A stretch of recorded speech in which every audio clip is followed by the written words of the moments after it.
everybody, and welcome back to my channel. So today, as promised last week, I said we were going to make something with chocolate and peanut butter. So we are going to make chocolate cupcakes with a peanut butter cream cheese frosting. It's actually going to be goat cheese. And then I also have a special guest, my sister. She's going to be doing all the taste testing to make sure it's worthy. And we're also having to crouch because I wanted to get everything so you can see. So we're, she's not normally that short. We are gonna start, or I'm gonna start. You're not doing anything. I'm just here to eat. Yeah. First of all, I will have the whole recipe, all the ingredients, how to make it in the description again. And we are gonna start with the dry ingredients. I have a large glass bowl so you can see everything. So we're gonna start by adding 2 cups of almond flour, a cup of monk fruit, and I like to grind it in the coffee grinder, or it can kind of taste grainy even when it's baked. So it can be a little bit tedious, but it's worth it, so. I kind of feel really creepy over my shoulder. Well, Can I grab you when we come back? I was wondering why you didn't tell me to leave. I thought you were gonna leave. Well, but then Now we're going to add in 1/4 cup of coconut flour, 2 tablespoons of arrowroot flour, and this is 1/4 cup of cocoa powder. I have my recipe written out, so I'm just glancing down at that. And then the last thing, we are going to sift. I have a teaspoon of baking powder, and then 1/2 teaspoon of baking soda, and then I also just put 1/4 teaspoon of salt. So we're gonna go ahead and put that through a strainer because we do not want clumps of the baking soda and powder in there. That is disgusting. That happened in a cookie once when I forgot to sift, and it was gross. Okay, so then I'm gonna go ahead and use a whisk to whisk all the dry ingredients together. Okay, so now that our dry ingredients are mixed, we're just going to create a little well in the center there so that we can add our liquid ingredients.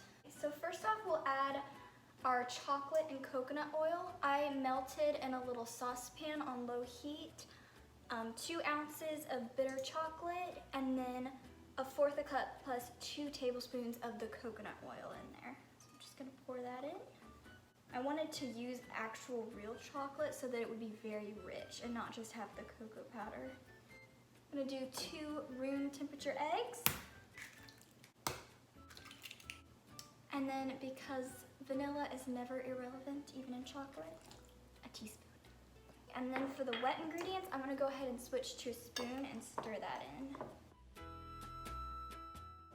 Okay, so I've finished mixing that up, and now we're going to add in I boiled some water, so we want it to be hot, and then we're gonna do 3/4 cup. And I just have a 1/2 cup. I'm gonna start with 1/2 and mix that in.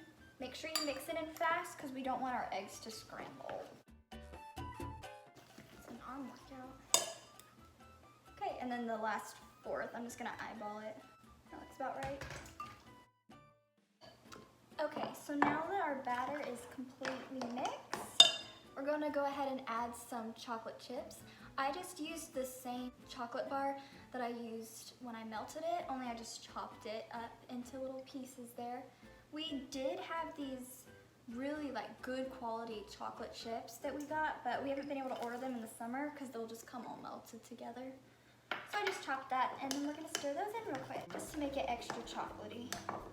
I am a bit of a chocoholic, so our batter is ready. It just needs to stand the taste test, so come on. It has to have the approval, especially because when I made this recipe, I don't care how much you want. When I made this recipe last time, I didn't really measure everything out, and so I wrote it down afterwards, so I had to kind of guesstimate how much of this did I use? Is it sweet enough? Yeah. Because on here, on my notes, I have written 1 cup monk fruit, that's a sweetener, and then there's a question mark, because I had no idea. I thought that was about how much. That's delicious. It's perfect? Okay.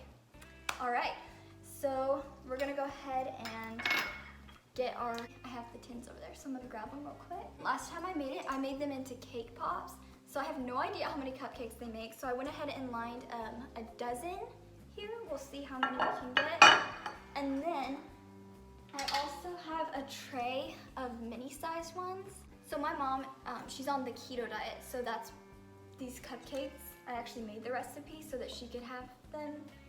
And she's on like a bit of a diet right now, so she doesn't want a huge cupcake, so I wanted to make bite-sized so she could fit that into her macros. So, I'm just gonna go ahead and use a little scoop. And scoop them in. Magic of editing, my friend. I'm gonna do 1 scoop per each one. Filling them about halfway full.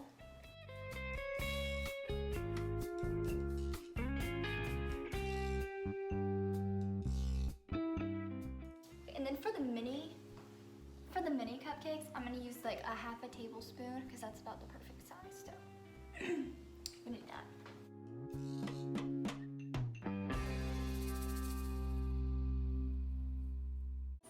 Okay, so I already have our oven preheated to 350, and it is time to put our cupcakes in. I think they'll fit there. Okay.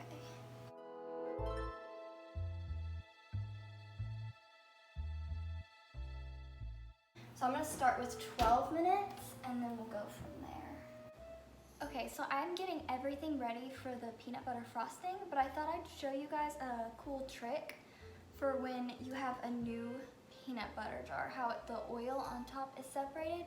It is a pain in the butt to stir that with a knife or spoon because oil always drips down the sides. It's never completely stirred in, and it takes you like an hour and a half. So this is a nice, easy way my grandma actually taught me. And it's to use a little electric hand mixer. You just want to put one in. Just make sure when you're putting it in, you go all the way to the bottom and hold it really firm.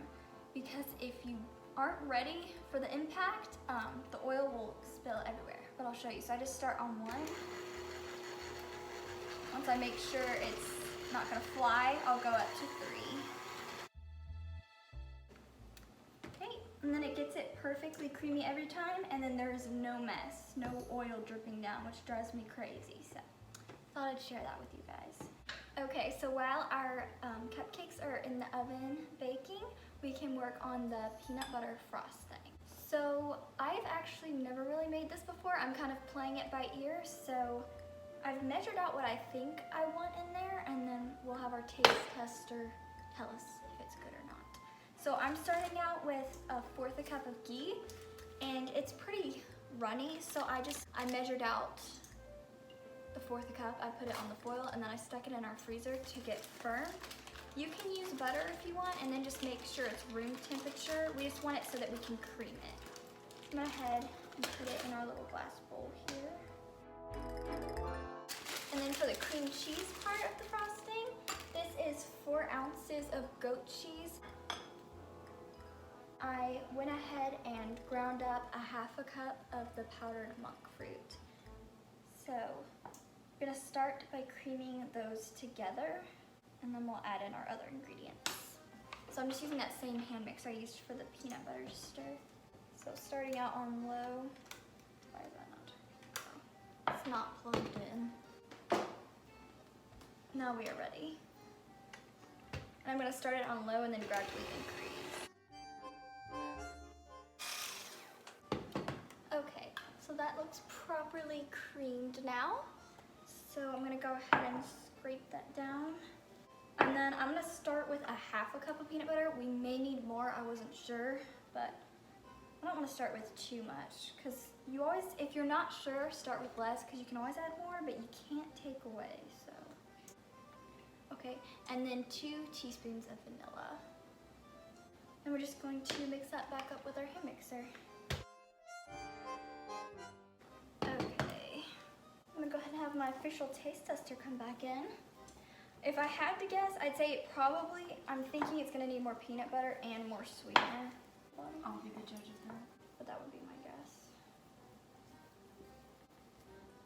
It's pretty sweet. I would say more peanut butter because it's Okay. got like that So really it's like sweet cheesy then? Okay. flavor to it. Okay, I'm gonna start with about a 1/4 cup. So far we're at a cup of peanut butter and about 3 teaspoons of vanilla. And we'll probably have to add more sweetener, I'm guessing. Okay, would you give me a large bowl? Thank you. I'm gonna add a little bit of coconut milk to it a little more creamy and less thick. So about 1/4 a cup in there. To get back into my wide leg stance. You see that? That looks good. Third time. More sweetener now? Yeah, probably more sweetener. So upon further review, it looks like the amount of sweetener we added in the beginning and then doing a whole cup of peanut butter and then adding the 1/4 a cup more of the coconut milk was good. So we had a second opinion come in. So sorry, Jen. But you can always add more sweetener at home if you like things a little more sweet. Okay, so now that our cupcakes have cooled off, we are ready to frost them. It ended up making a dozen big ones. I got 2 dozen of the little cupcakes here. So I went ahead and put our peanut butter frosting into this little Russian piping tip. It's fitted with like a little rose one. And I'm just gonna use that. You can use a regular piping bag or you can even just spoon it on if you don't have that. But this just looks really pretty. I'm gonna change the angle so that you can see while I'm piping. Okay, so hopefully you can see everything. So I'm just going to twist the bag. You wanna hold it at the top so it doesn't squeeze out. And then I'm just going to press down. And it creates a little rose there and it's so pretty. So I'm gonna do maybe about 3 for each cupcake.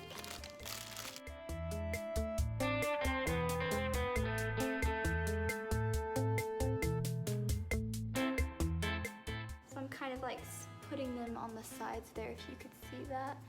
Ooh, it's so pretty. I love these tips. They're very nice, especially if you feel like you're not the best at piping. This does all the work for you. You're just applying pressure and then it just comes out with a pretty design. So.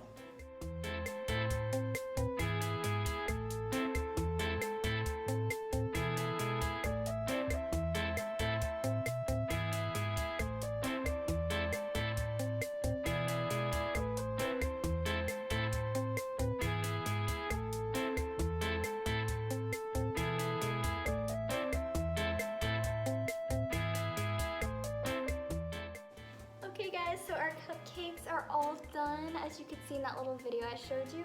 So we are ready for the final taste test. No, I'm ready for the final taste. Yeah. Okay. Looks quite a bit. It does, looks like it sticks to the wrapper a tiny bit. That's okay. It's not very appetizing to watch up close. 1 out of 10? Yeah. Where is it? Whoa.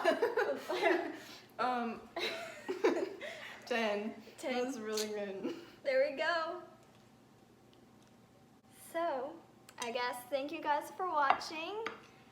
Thank you to Jennifer. She's been helping out with the filming, the angles, and the tasting, which I appreciate. That's why I'm here. That's why she's The here. tasting. I pay her with food. So I guess I will see you guys in next week's video. Not sure what it's going to be. It's a surprise for both of us. So I will see you guys then.